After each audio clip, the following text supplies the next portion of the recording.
Então, bom dia para todos. Nós estamos aqui mais uma vez no Telesaúde da UEA para falar de um tema tão importante, que é a questão do suicídio entre idosos e como gênero influencia nessa questão, nesse fenômeno social que é o suicídio entre os idosos. A gente tem ouvido falar bastante da questão do suicídio nos últimos tempos, porque a gente tem visto assim vários programas de televisão e várias notícias, né, em diversos meios que nos mostram como esse fenômeno tem sido importante. Aqui na nossa conversa de hoje, a gente vai falar mais propriamente da questão do idoso. Embora esse fenômeno seja um fenômeno que está preocupando a sociedade em diversas faixas etárias, né? Só para a gente ter uma ideia assim, mais geral dessa questão, a gente vê que no mundo e no Brasil, as taxas de suicídio geral têm subido. Em algumas localidades ficado estável, mas em outras subindo bastante, o que gera assim, uma preocupação muito grande dos estudiosos e das pessoas que trabalham com saúde pública. Naturalmente, a gente precisa investigar e saber quais são os fatores que estão levando ao aumento dessas taxas. Em duas faixas etárias, especialmente, tem preocupado.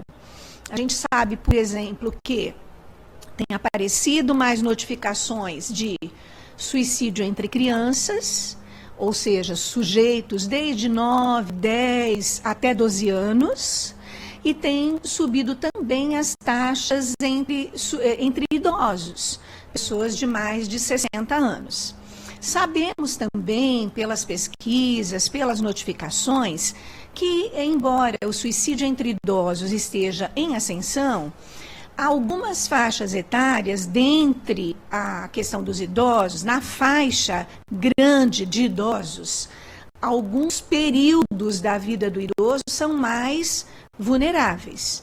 Por exemplo, na primeira velhice, como a gente chama, né, que é a partir dos 60 anos até os 70, a gente tem menos notificações do que na segunda e na terceira, 70 a 80, 80 e mais. Então, a gente sabe que existem peculiaridades, que existem aspectos específicos que a gente precisa ver. Alguns anos atrás, na verdade, nesses últimos 10 anos, a gente tem pesquisado a questão do suicídio entre idosos no Brasil. A gente tem colaborado com 2 pesquisas nacionais que reuniram dados muito interessantes das várias regiões do país, com idosos a partir de 60 anos e com as suas famílias, as famílias que tiveram a perda de um idoso por suicídio. E aí a gente pôde, a partir dessas 2 pesquisas, publicar vários materiais, em forma de artigos científicos, em revistas renomadas no país, para mostrar os resultados desse fenômeno que é alarmante. Na nossa conversa de hoje, a gente não vai se deter sobre esse grande tema do suicídio, que teria vários aspectos e vários elementos para estar falando. A gente vai se concentrar mais na questão do idoso. E vamos fazer um recorte ainda menorzinho. Nós não vamos falar sobre o idoso e a família, sobre o idoso e doença mental, sobre o idoso e o uso de substâncias. Nós vamos falar sobre como gênero interfere, afeta, influencia o suicídio entre idosos. Então, esse será o nosso foco aqui. Primeiro, para começar a falar, a gente precisa definir alguns termos, né? Termos que muitas vezes nos parecem óbvios, mas a gente precisa fazer alguns alinhamentos. Por exemplo, o que é suicídio e o que é gênero? 2 elementos básicos que aparecem já no título da nossa fala de hoje. Precisamos especificar, qualificar, definir minimamente para a gente poder entender sobre o que a gente está falando aqui. Então, quando a gente fala de suicídio, a gente fala de um ato definido de autoextermínio, em que a intenção de matar-se está bem definida, bem delineada, está evidenciada. E é importante a gente definir assim, porque tem muitos atos que podem ser agressões contra si mesmo, mas que a gente não identifica nos sujeitos uma ação definida com intenção de matar-se. E por isso a gente precisa se apegar a essa definição. Veja bem, o idoso que recusa medicamento, o idoso que recusa alimento, que recusa cuidados, a gente pode pensar, ele está fazendo um ato, né? Está com um ato claro de agressão contra si mesmo, contra o seu bem-estar, a sua saúde. Mas se isso não vem acompanhado de uma intenção clara de matar-se, a gente não pode definir isso como um suicídio. E isso nos leva a muitas indefinições, num certo sentido. Existem casos em que a gente fica muito em dúvida. Será que esse sujeito de fato procura matar-se ou não? Porque o suicídio deve indicar também uma ação, um ato definido, ou seja, existe uma ação concreta. E às vezes o que a gente encontra nesses idosos, do exemplo que eu dei, a gente encontra mais uma resistência passiva em deixar-se cuidar. Exatamente essa passividade é que vai gerar muitas vezes em nós esse questionamento, essa indefinição. Será que esse idoso de fato deseja pôr fim à sua vida? Ou se apenas ele está resistindo a um cuidado e como uma forma de comunicação ou de mostrar o seu desalento e a sua tristeza e não propriamente com uma intenção clara em matar-se. Em várias outras situações, eu dei apenas um exemplo, que é o idoso que recusa cuidado.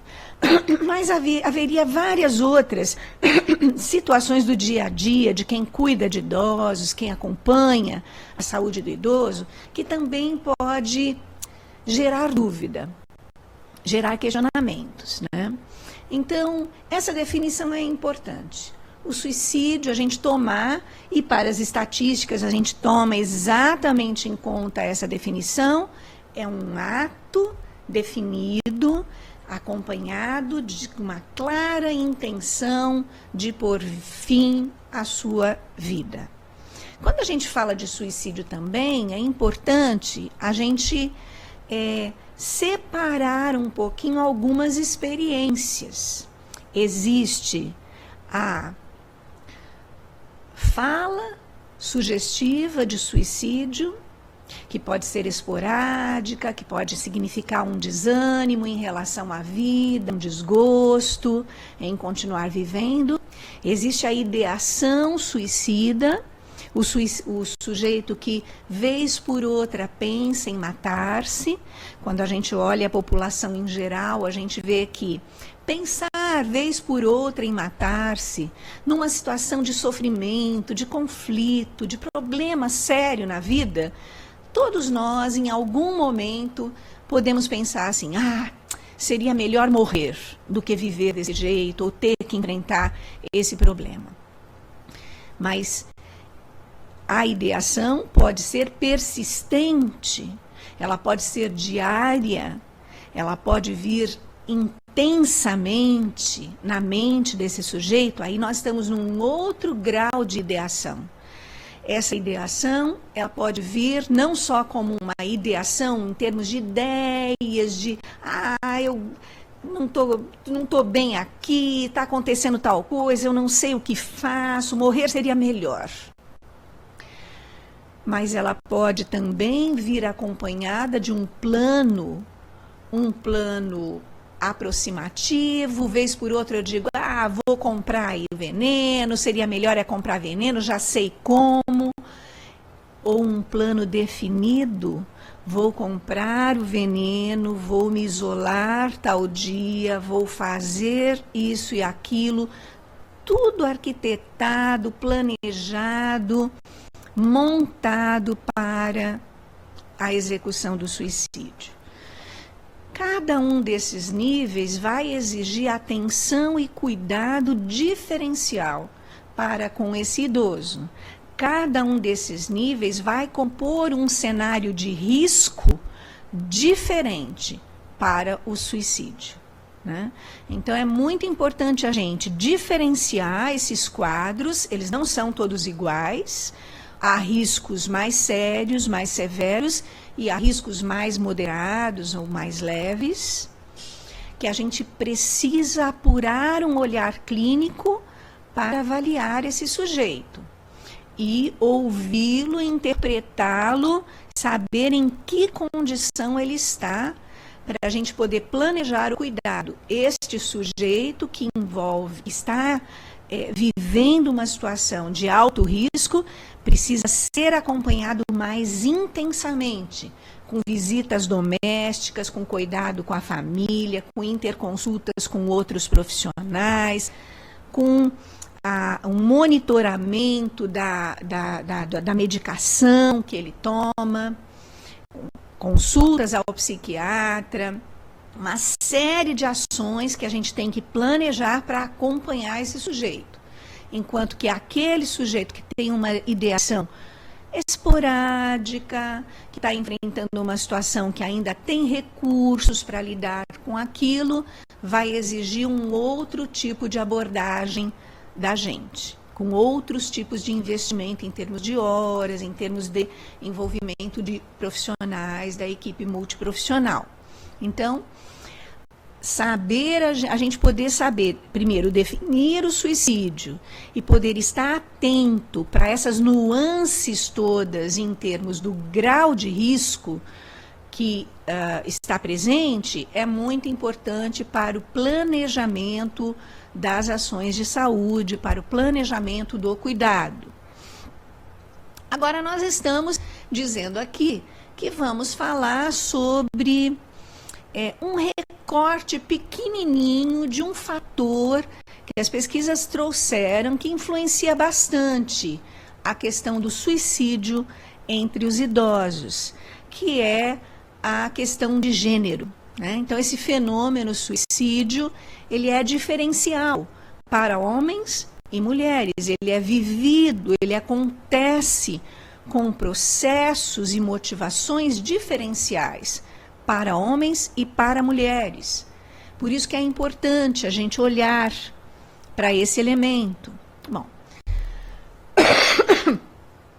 podemos definir a gênero, né, que é uma outra definição importante, já que a gente está falando sobre isso e fazer esse alinhamento, definir gênero como a definição social do sexo.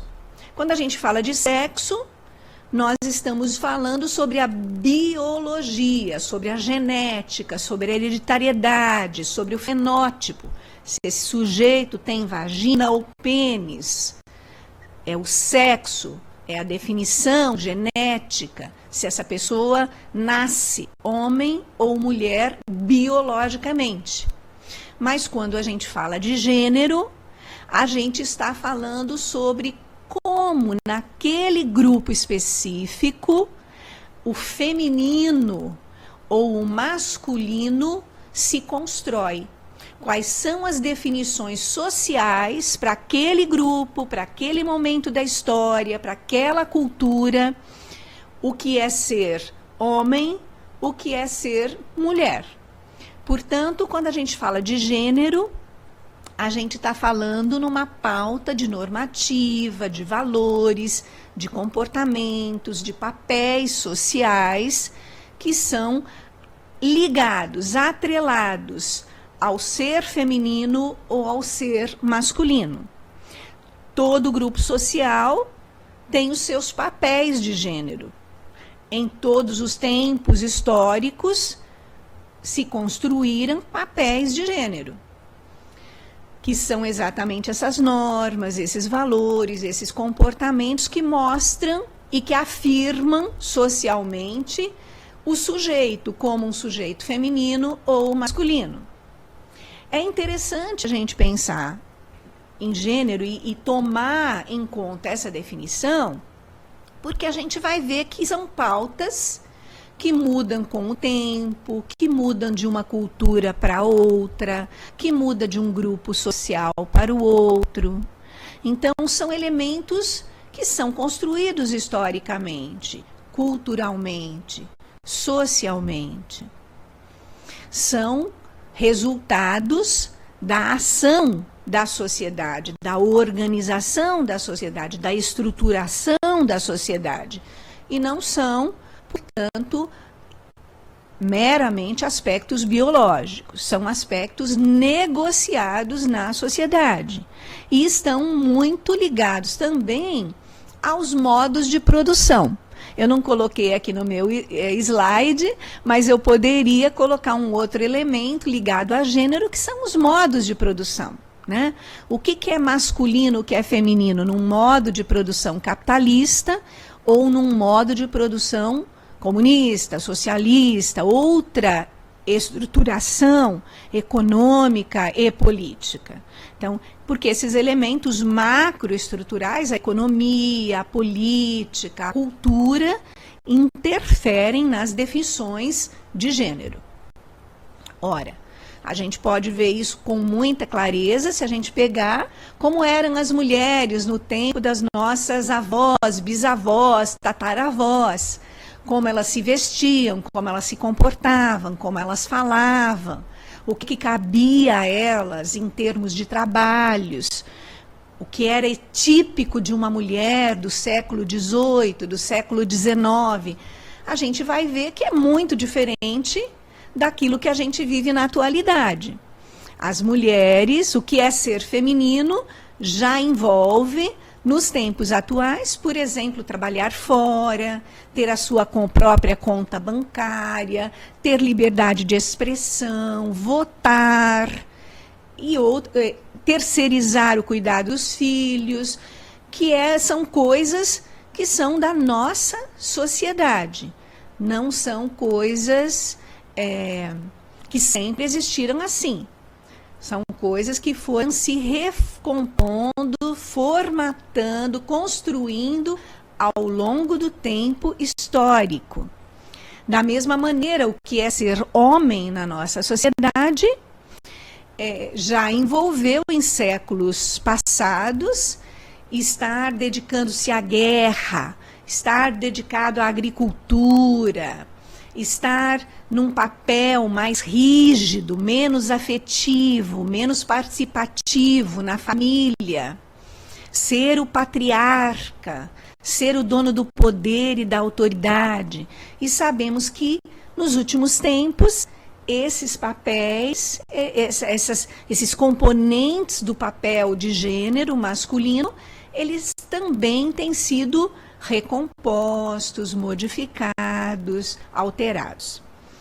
É importante a gente notar, quando fala de gênero ainda, pensando nesse aspecto histórico, que nem tudo que muda, muda tudo. O que significa isso? Ora, significa que, ao mesmo tempo em que a gente percebe uma evolução histórica do papel de gênero, uma transformação, uma mudança, a gente também percebe a permanência de certos elementos do passado. Então, esse processo de transformação, ele ocorre, e ele tem ocorrido cada vez mais rapidamente no mundo atual, mas não podemos esquecer que, ao mesmo tempo em que há a mudança, existem também as permanências, aspectos que são mais demorados em se transformar e que permanecem presentes no imaginário, no aspecto simbólico das pessoas, na vida emocional profunda, em termos de gênero, em termos do que as pessoas sentem profundamente, que é o seu papel, que é a sua identidade, que são componentes que têm esse ancoramento emocional, afetivo, e que demoram bem mais tempo para mudar ao longo da história, né, dos grupos sociais. Né? Então, dito isso, né, que é uma fala introdutória ainda, a gente volta à questão. Bom, o suicídio é um problema da saúde pública. Há uma tendência de aumento de suicídio entre idosos, que no mundo essa tendência se faz presente e no Brasil da mesma maneira. É bom fazer um adendo de que entre os indígenas a questão do suicídio tem aparecido, tem despontado como uma questão importante também de ser investigada. Quem trabalha com populações indígenas, portanto, deve ficar atento e ler os materiais que têm sido produzidos nessa área, especialmente por uma pesquisadora do nosso grupo, chamada Sônia Grubitz, que tem se debruçado sobre essa questão do suicídio entre indígenas. Mas, no grande tema do suicídio, a gente tem observado um paradoxo.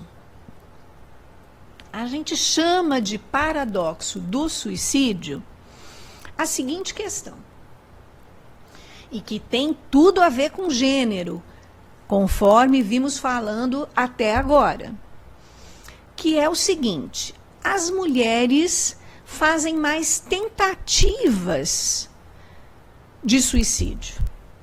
Os registros, as notificações no sistema de saúde são mais numerosos entre mulheres. Mas os homens conseguem efetivar o ato e chegar, de fato, à morte mais frequentemente. E há uma diferença notável entre homens e mulheres. A gente precisa ter isso em mente. Por que será isso? O que será que explica essa questão? Bem, primeiramente precisamos olhar os registros, as notificações e ver que as mulheres fazem mais tentativas sem chegar ao óbito, porque usam de meios menos letais. Remédios para dormir, se intoxicando, lançamentos, às vezes procurando se machucar, a automutilação, a tentativa de uso de armas brancas, que geram ferimentos mais superficiais. Dá tempo do sistema de saúde acolher, ajudar, restaurar, tirar do risco de morte. Então, as mulheres tentam mais por meios menos letais. E parece que envolve essas tentativas mais numerosas, envolve também algum processo de comunicação entre mulheres e o seu meio. Ou seja, aquele ato vem carregado de um sentido simbólico para além do desejo de morrer. Mas o desejo de ser olhado, o desejo de ser cuidado, o desejo de passar uma mensagem, o desejo de resolver algum problema. Entre homens, a gente vai encontrar uma outra lógica. Note que estamos falando entre homens e mulheres em geral. Aqui estamos falando do problema genérico, ligado à saúde pública. Entre homens, a gente vai encontrar o uso de meios mais letais, as armas de fogo, lançamentos de altura, ferimentos sérios, graves, que resultam em óbito. E a gente pode até entender o porquê que isso acontece. Normalmente o homem tem mais meios, de chegar às armas, está mais exposto às armas de fogo, é mais validado socialmente por possuir ou usar armas de fogo, e as mulheres, no modo de criação, na educação, nas várias oportunidades que o ambiente social dá, são menos expostas. Então, essa questão do acesso aos meios para se auto-extinguir, né, para se matar, é um fator importantíssimo da gente considerar, especialmente quando a gente está pensando em prevenção.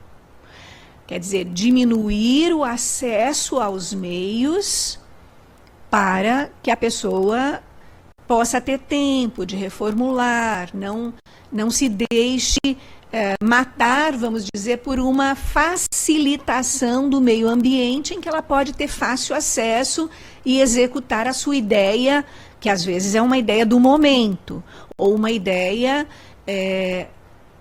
impulsiva, ali ligada à circunstância que ela vive, que talvez depois de uma semana, um mês, se ela aguentasse viver essa situação, poderia sair dessa situação mais crítica, de ideação, de planejamento ou de impulsividade, tá? Então, a gente percebe que existe um paradoxo. Mulheres tentam mais, homens executam mais o ato suicida. E existem também, nós já começamos a falar da influência cultural, mas as influências culturais são poderosíssimas, não só nessa questão de acesso aos meios. Voltando o acesso aos meios, se o homem tem mais acesso a armas de fogo, as mulheres têm mais acesso às medicações, porque vão mais aos serviços de saúde, recebem mais prescrições de tranquilizantes, de, enfim, medicamentos que, tomados excessivamente, podem ser lesivos à sua saúde e resultar em morte. Então, a mulher se medica mais, busca mais o serviço de saúde, recebe mais prescrições controladas, e isso facilita o acesso aos meios. Mas um exemplo que eu queria dar, que é um exemplo bastante gritante da influência de aspectos culturais nessa questão do suicídio, é se a gente olha o exemplo da China e da Índia. Se no Brasil os homens têm o maior risco de morrer, porque se matam mais efetivamente, as taxas mostram isso, na China e na Índia a maior mortalidade não é masculina, é feminina. E isso está ligado a formas diferentes de interpretar o ato, a depender dos valores de gênero numa determinada cultura. Por exemplo, existem culturas em que o ato suicida é visto como um ato de bravura, de coragem, né? Como aquelas sociedades em que são muito rígidas do ponto de vista do desempenho, do trabalho, das normas morais. E outras sociedades são mais flexíveis em lidar com essa questão. Como a família está organizada. Na China, a gente sabe que as mulheres têm um papel muito importante na família, em que as novas gerações moram na casa da mãe, que é uma matriarca, que define tudo, em que o casal jovem não tem muito espaço de decisão enquanto a matriarca vive, e essas mulheres jovens não têm o seu lar, o seu espaço de decisão sobre os filhos, sobre a relação com o marido, sobre as atividades domésticas. Isso vai gerando um cenário em que essas mulheres mais jovens são muito desvalorizadas e usurpadas da sua capacidade, da sua possibilidade de montar um núcleo novo. Enquanto a sogra vive, enquanto a mãe vive. Isso significa que culturalmente estão dadas algumas condições para que essa mulher viva maior sofrimento nas suas relações familiares e viva papéis mais subalternos e de submissão no mundo cultural e social em que elas estão postas. Então, esse é um fator importantíssimo para a gente considerar, muito importante, que explica um pouco desses dados.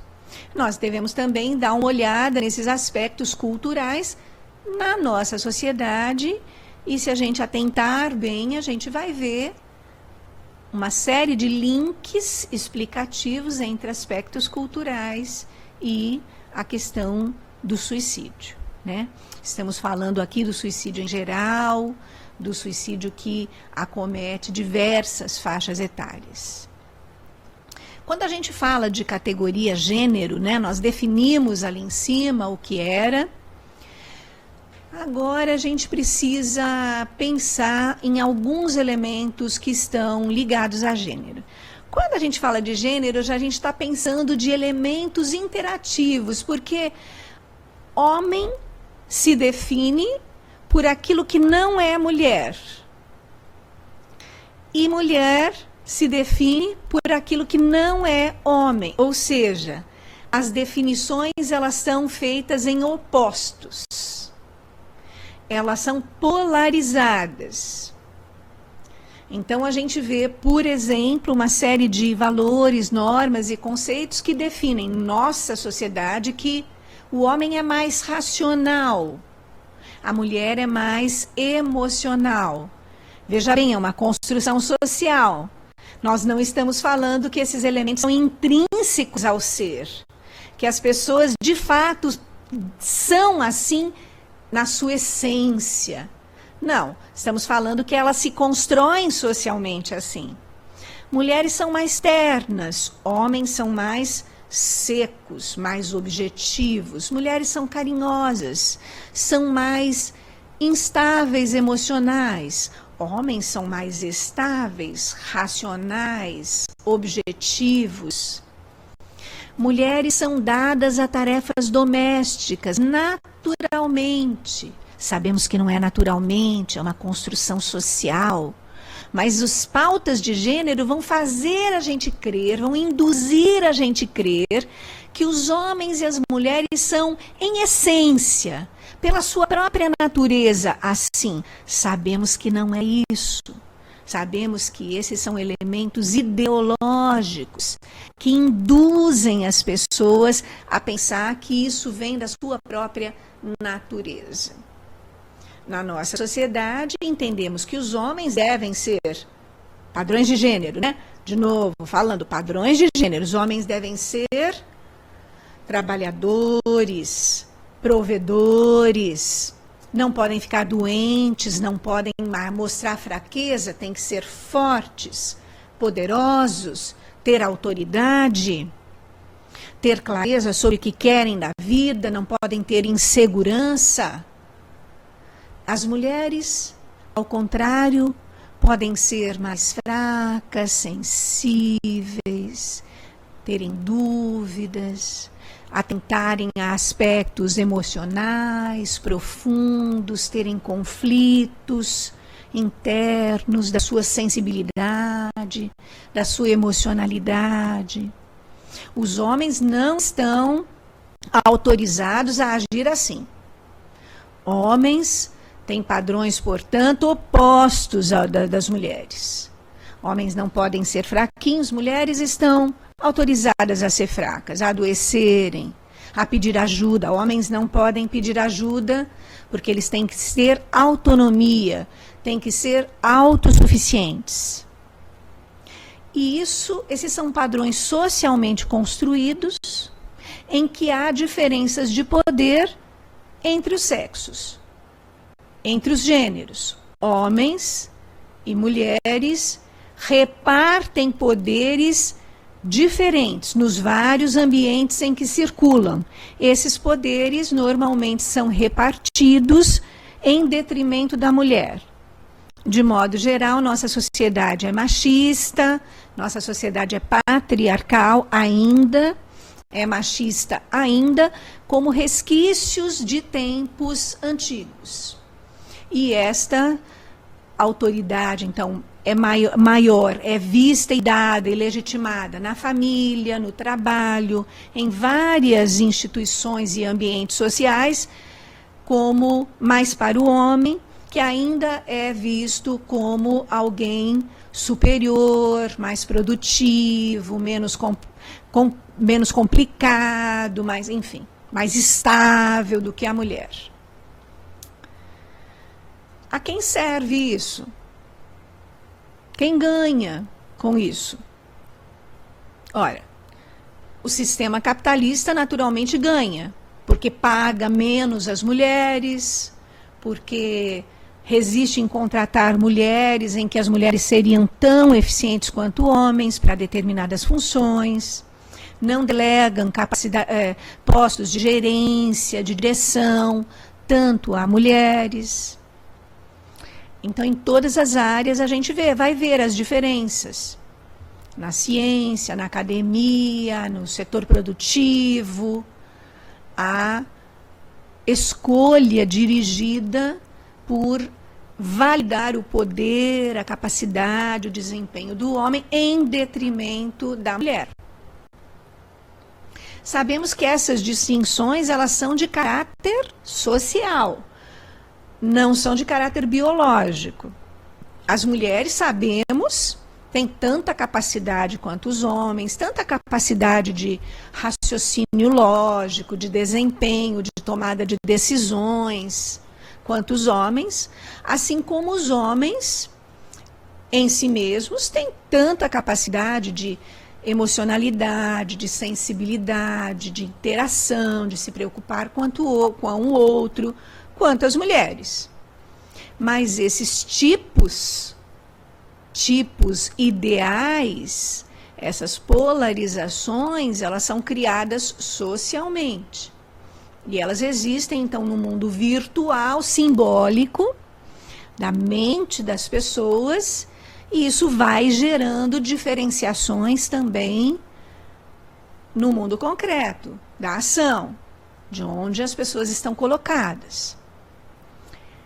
Feminino e masculino, então, nas relações de gênero, são colocados como polos complementares, opostos, porém complementares. E isso, supostamente, em favor de uma sociedade mais produtiva, mais plena, em que esses diferentes atores possam atuar de maneira conjugada, embora a partição de poder, como vimos, é diferente. Não podemos esquecer disso. Ora, é importante também, agora, a gente pensar o seguinte: bom, se isso acontece na sociedade como um todo, gênero, definindo papéis, definindo valores, abrindo ou fechando espaços em que esses sujeitos possam habitar com conforto e saúde, então, a gente precisa olhar na questão do suicídio entre idosos, o que a gente observa da influência da questão de gênero, né?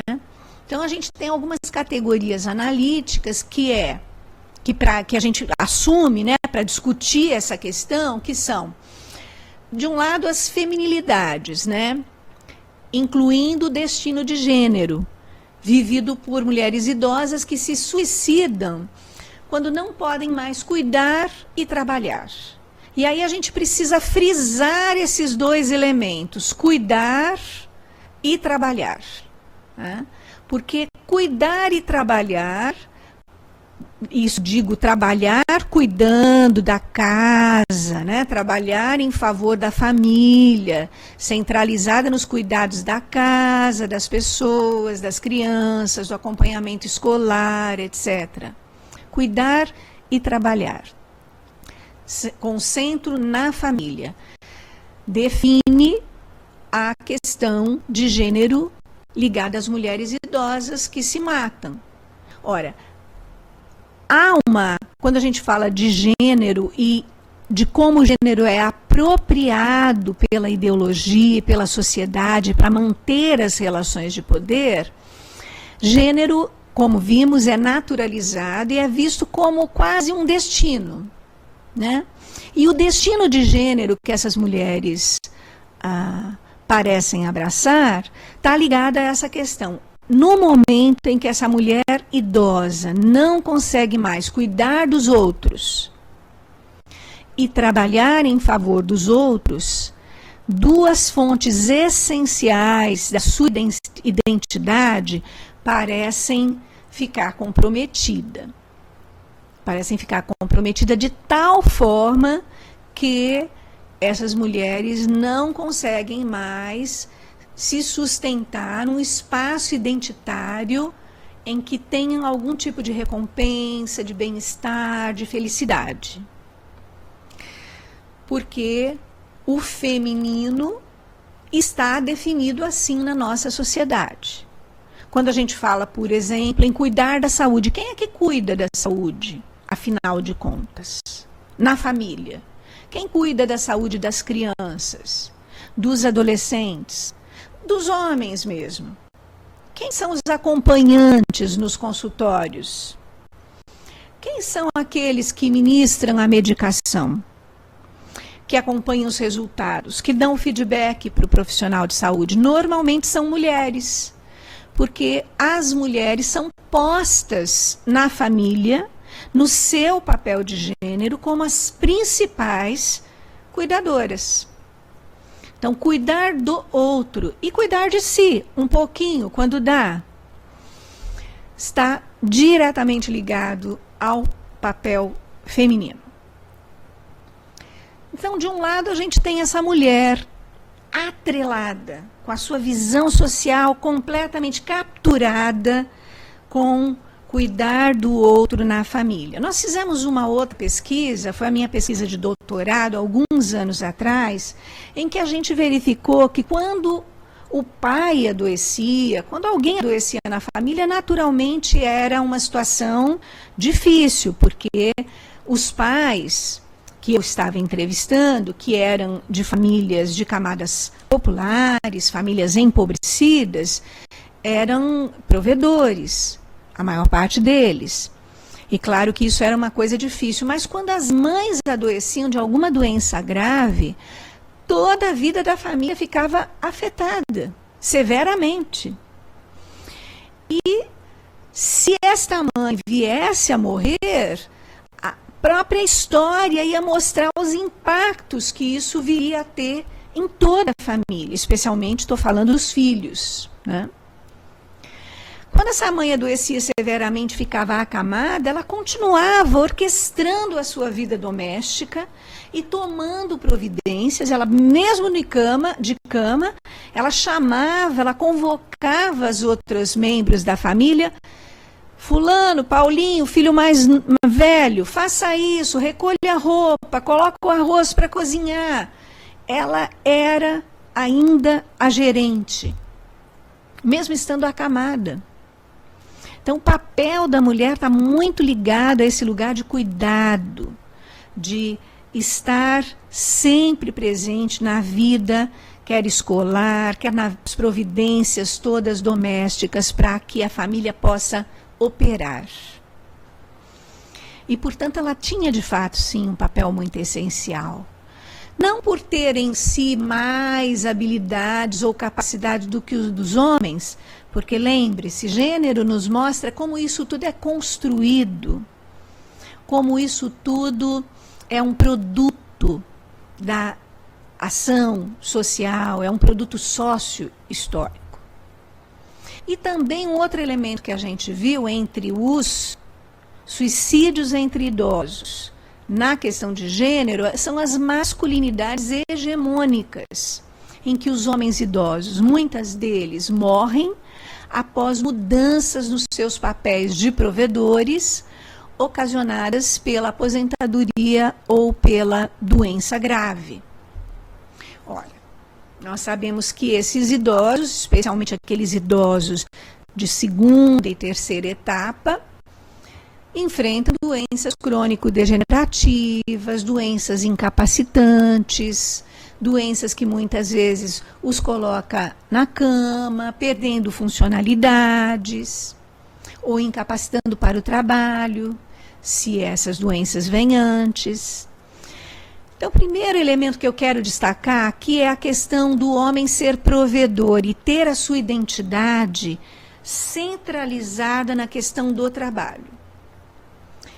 Essa maneira como a gente constrói a identidade de gênero, o papel de gênero masculino muito centrado no trabalho, gera um risco, que é o risco de este homem, quando se vê fora do ambiente do trabalho, quando ele não pode mais ser o provedor, ou ele não pode estar entre os seus parceiros iguais, outros homens, se reafirmando no ambiente laboral, ele vira a se sentir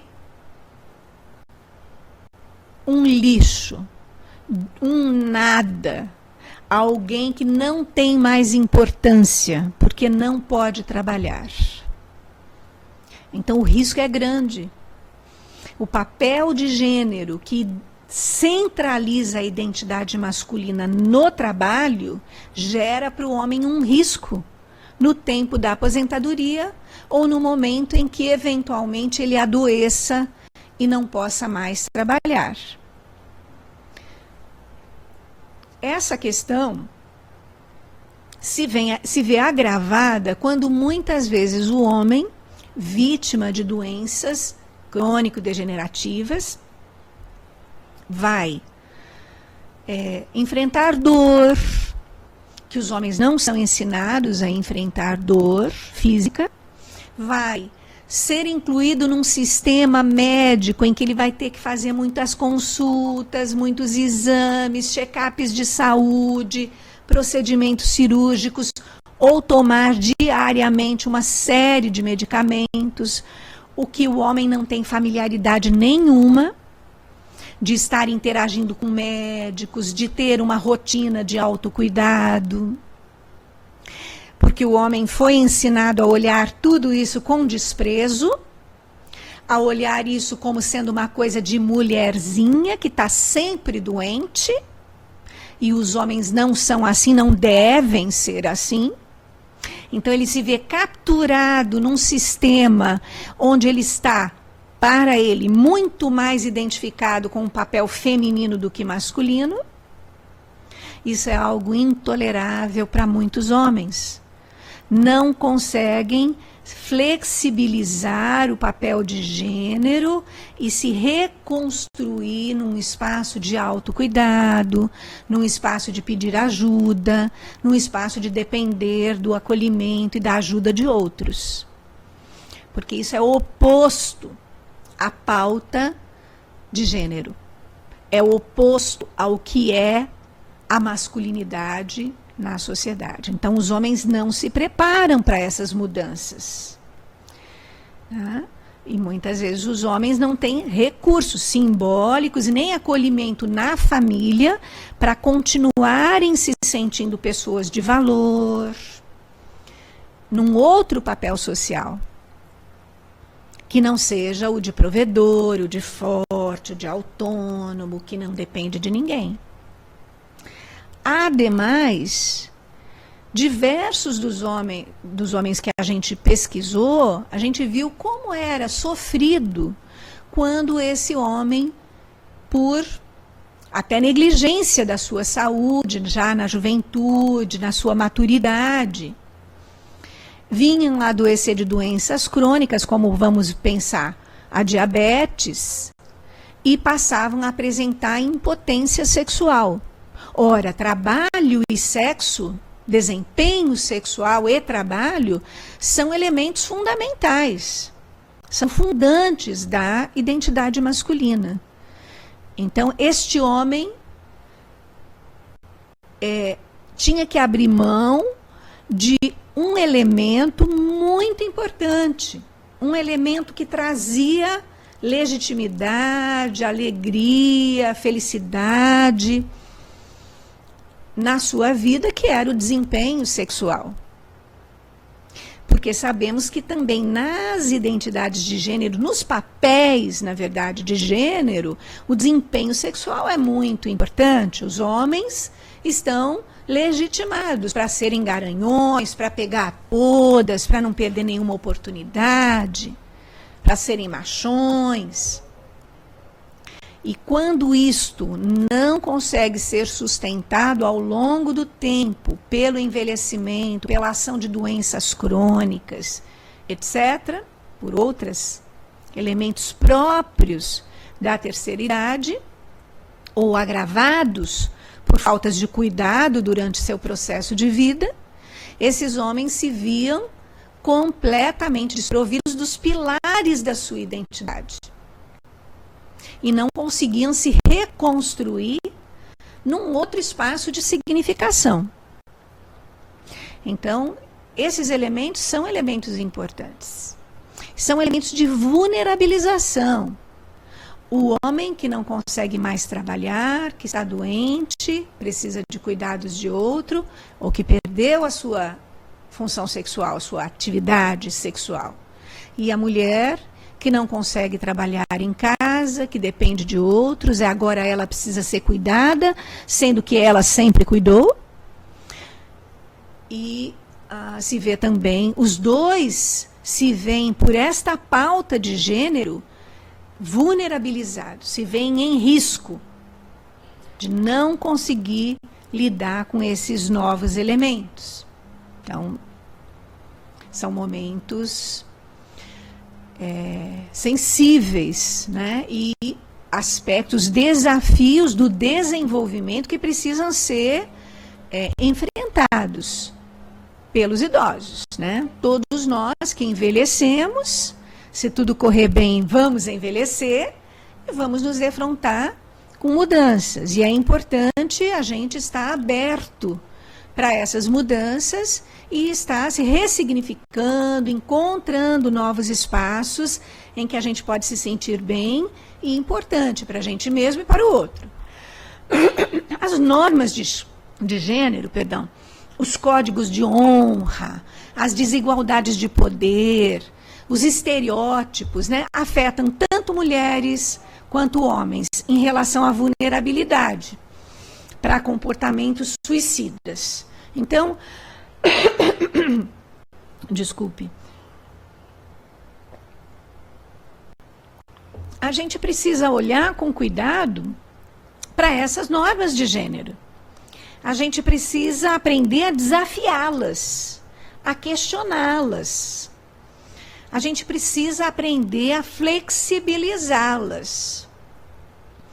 Aprender em que olhar para elas não como elementos estáveis, imutáveis, mas como elementos contextuais que podem ser mudados a qualquer momento, a depender das necessidades daquele momento da vida que a gente passa. Então, precisamos aprender a desafiar essas normas de gênero. Manter esta exclusão e polaridade, homem e mulher, não atua em favor da nossa saúde, não atua em favor da nossa estabilidade, do nosso bem-estar. Né? Então, nós temos que aprender a desafiar isso que a gente acha tão natural, tão dado pela biologia. E, na verdade, sabemos que não é. Né? A gente encontra nas mulheres que se suicidam alguns elementos que eu gostaria de destacar aqui. Por exemplo, feminilidades sem valor. Mulheres que se sentem um estorvo, se sentem desvalorizadas, porque não conseguem mais cuidar de outros. Porque produzir, servir, cuidar está intrinsecamente ligado ao papel de gênero feminino. E aí a gente vê um feminino depreciado e desalojado na família. Essa mulher que não tem mais o que fazer, que ela não consegue ou que não deixam, as pessoas da família não deixam que ela ocupe espaço algum, que ela ainda se coloque como um elemento produtivo nas pequenas tarefas, nas pequenas interações, na tomada de opiniões, né? Essas mulheres que foram totalmente despojadas da sua capacidade de servir e cuidar. Muitas vezes desalojadas pelas próprias famílias, né? Pelas próprias famílias que já não reconhecem nelas essa capacidade. Isso vem a gerar um profundo sentimento de desvalia, de estar atrapalhando, de não servir para nada, de ser um peso para a família, em que essas idosas então vão renunciando à própria vida, construindo ideações suicidas que vão levar à morte, né? Então a gente precisa questionar esses papéis de gênero e precisa gerar espaços para que a idosa continue exercendo sua sabedoria, sua capacidade de opinar, né, de interferir, de sugerir coisas, de tomar decisões por si mesma, quanto à sua vida também, gerir seus negócios, gerir seu dinheiro, gerir seu espaço físico, como ela arruma as suas coisas, como ela dispõe de seus objetos, de seus valores, para que ela ainda tenha um espaço de ser e de pertencer, né? Então, isso é fundamental, né? E as masculinidades que a gente chama de masculinidades fraturadas, né? Em alguns trabalhos, né, a gente trouxe essa expressão, trabalho de mestrado do John Welton Santos, o trabalho de uma colega do Rio Grande do Sul, a Estela Meneghel também, vai fazer referência a essa questão das masculinidades fraturadas, que são, de alguma maneira, essa masculinidade que não pôde se sustentar nesse lugar de legitimação nos pilares trabalho e desempenho sexual, né, provisão de bens para sua família, etc., em que a gente vê as questões amorosas, sexuais e financeira que atingem os dois gêneros, mas que no papel masculino hegemônico, quer dizer, essa masculinidade, essa visão de masculinidade prevalente na sociedade, vai gerar uma série de danos, né? Então, por exemplo, a masculinidade hegemônica, né, ela está fundada em 4 atributos principais que a gente destaca aí no nosso slide. Um certo estoicismo, quer dizer, o homem tem que ser durão, não pode expressar sentimentos, chorar, ficar em dúvida, inseguro sobre determinada coisa. Ele tem que ser sempre racional, direto, saber o que quer, etc. Ou pela autonomia, o homem precisa resolver os seus problemas sem buscar ajuda em si mesmo. Ele tem que dar o seu jeito em todas as questões que ele enfrenta, ou pelo sucesso em todos os tipos de empreendimento, no trabalho, ser provedor, ganhar para sustentar a todos, né? Antigamente, muito essa ideia de que o homem é que sustentava, a mulher não podia trabalhar, era uma desonra para o homem quando a mulher trabalhava. Esse aspecto, felizmente, parece que nós superamos. Muitas mulheres trabalham na atualidade e foi uma conquista importante. No entanto, a mulher ganhar mais do que o homem, muitas vezes, gera crise na família. Os homens não aceitam muito bem terem esposas que ganham mais que eles, que possam empreender, tomar decisões, às vezes mais, em maior número, ou com mais força do que eles. E o outro aspecto é a questão da agressividade, do ser forte, imponente, né? Não sucumbir diante de pressões. Então, essa questão do ser forte. Veja que esse papel masculino hegemônico, ele vai gerar uma série de problemas na terceira idade. Uma série de problemas. Porque ninguém consegue manter esses atributos, esses valores da masculinidade em todo o tempo ao longo da vida. Portanto, na terceira idade, esse sujeito vai ter que recompor isso. E não é fácil recompor isso numa sociedade que continua sendo machista, que continua sendo autoritária, né? Dando o poder máximo ao homem. É um desafio para os homens, é um grande desafio. A dificuldade em expressar as emoções decorre desse modelo de homens que agem de acordo com ele e que são mais vulneráveis ao suicídio. Destacamos sempre aqui a questão da vulnerabilidade. E isso ocorre principalmente por buscar ajuda para os problemas econômicos, limitações corporais, doença, que é considerada uma atitude feminina, que implica em fraqueza, falta de virilidade, ou que não pode dar conta dos seus próprios problemas. Então, essa questão realmente a gente percebe com clareza como elas são, essas questões, esses padrões, como eles amordaçam o homem e geram conflitos. No desempenho dos papéis também, convencionais de gênero, um homem vai ter dificuldade em aceitar derrotas, a perda do poder e de autoridade. E o suicídio ele pode ser percebido como uma forma de retomar o comando, ou a única saída frente a uma situação de impotência e sofrimento. Então, uma coisa interessante que a gente encontrou entre esses idosos, esses homens velhos que se suicidavam, era exatamente essa questão do planejamento.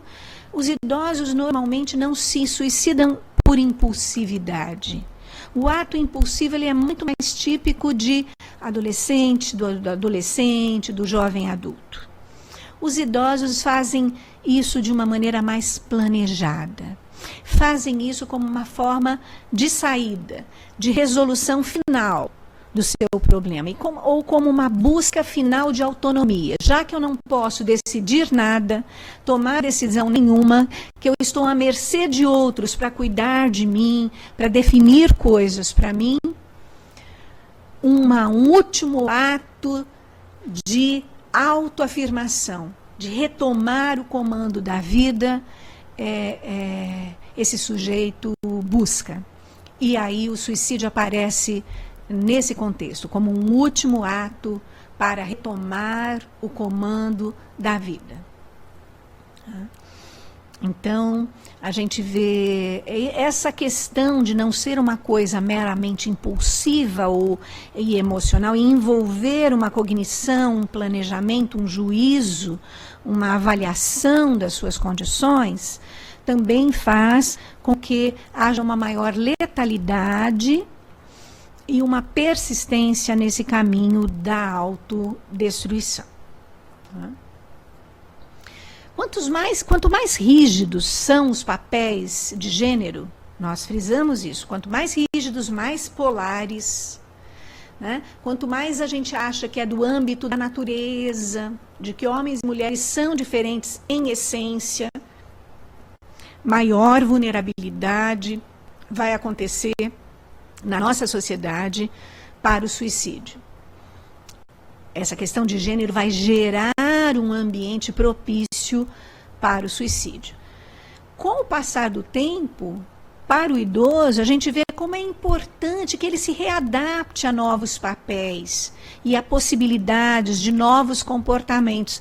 A gente viu aqueles idosos que não se matam, como é que eles são? Como é que eles vivem? Uma vez que eles também adoecem, uma vez que eles também perdem em algum momento a sua capacidade de ter sexo. Como é que eles se reconstruíram? Normalmente são idosos que encontraram novas formas de prazer, de buscar identidade. Por exemplo, o idoso que pode se dedicar aos netos, a acompanhar aos netos, a levá-los para brincar, a levar e trazer da escola, a se dedicar a pequenas tarefas como ir comprar coisas, como pagar contas no banco, enfrentando o mundo público, que sempre foi um espaço masculino e que ele conhece muito bem. esse idoso que consegue varrer o quintal, ajuntar o lixo, controlar os serviços de coleta de lixo, interagir com a vizinhança, socializar em pequenos clubes, na comunidade, serão os idosos que melhor vão se adaptar e vão enfrentar os desafios presentes na terceira idade, os desafios colocados pela vulnerabilização de gênero. Então, é preciso flexibilizar esses papéis, dando alternativas ricas de socialização, de bem-estar, de novas identidades, elogiadas, confirmadas pelo grupo social, especialmente pela família. Então, é preciso trabalhar em favor de uma sociedade menos rígida e que tenha mais igualdade, permitindo a flexibilidade e tolerância às diferenças e às mudanças, né? Então, é muito importante a gente trabalhar. Nós temos, você pode pensar, mas eu não tenho nenhum idoso na família, ou os idosos que eu tenho não estão nessa condição. Sim, mas você tem seus filhos. Você está criando seus filhos para quais papéis de gênero? Se você afirmar que seu filho em criação tem que ser machão, não pode chorar, tem que estar no comando, você está criando vulnerabilidades. A escola está criando vulnerabilidades, a família está criando vulnerabilidades, a sociedade está criando vulnerabilidades, afirmando papéis rígidos de gênero. E isso vai desembocar lá no futuro com o quadro que nós estamos vendo hoje, né? Então, é preciso valorizar, reconhecer, dar espaço aos idosos na sociedade e na família, respeitando as conquistas, a sua identidade, o papel de depositário da história da família, da sua sabedoria, do que ele pode desempenhar ainda para a coletividade, valorizando, reconhecendo, dando seu espaço, reconhecendo o seu poder sobre seus bens, sobre seu dinheiro, sobre suas decisões, sobre sua história, mantendo-o como um sujeito ativo, ainda que não seja fisicamente o mais que puder, mas se não for fisicamente, simbolicamente, nas interações, nas conversas, perguntando sua opinião, não permitindo que ele fique num cantinho, sem participar da vida doméstica, sem falar de si, sem opinar sobre os outros, né? Então, essas são formas que a gente tem de lidar com o idoso no sentido de estar diminuindo vulnerabilidades, criando espaços mais saudáveis. Nós temos aqui também, indicamos nesse slide, uma bibliografia de alguns textos que escrevemos a partir das pesquisas nacionais que a gente pôde realizar, e fica aí como indicação de leitura para aprofundamento, para um melhor conhecimento dessa temática, e nós estamos aqui prontos para interagir com vocês nesses contatos que a gente está dando ou na nossa sala de conversa, caso desejem interagir com a gente, nós estamos à disposição, né? E pretendemos, naturalmente, continuar a discutir, a investigar esse tema, que é um tema muito desafiador e de muita relevância para a nossa saúde pública. Obrigada a todos.